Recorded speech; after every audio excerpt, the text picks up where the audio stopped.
El 17 de juliol de 1921, Joan Gamper ocupava per quarta volta la presidència del club amb la intenció de restaurar les relacions amb la federació i de reanimar el projecte del nou camp.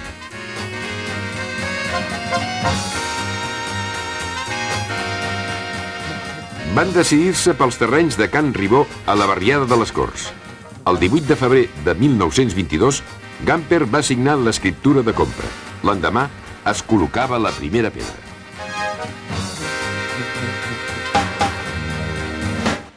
Yo puedo recordar en este momento que cuando se puso la primera piedra en el campo de las Corts, casi todos los que estuvimos allá estuvimos pisando patatas, porque el campo todavía estaba plantado de patatas y puesto que era el mes de febrero que se puso esta primera piedra, coincidía justo con una cosecha.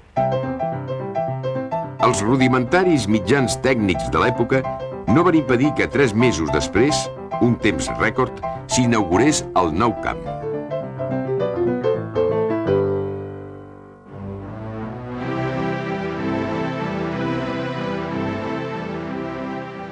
Totes les forces vives de la ciutat van fer cap a les Corts. El camp, obra dels arquitectes Santiago Mestres i Josep Alemany, tenia inicialment una capacitat de 20.000 espectadors. Uns anys més tard, Ricardo Zamora abocava els fets. Lo inauguramos alrededor del día 20, me parece, el 20 de mayo o algo así, de 1922. Por cierto, sí recuerdo que la inauguración se hizo contra un equipo escocés de gran calidad, existente hoy en día, el St Mirren, al que ganamos por 2-1.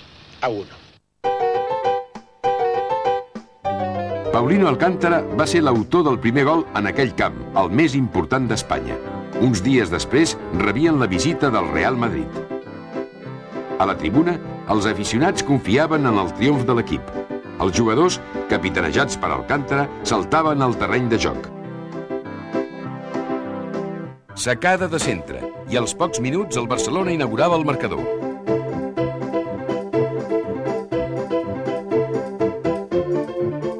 A 0.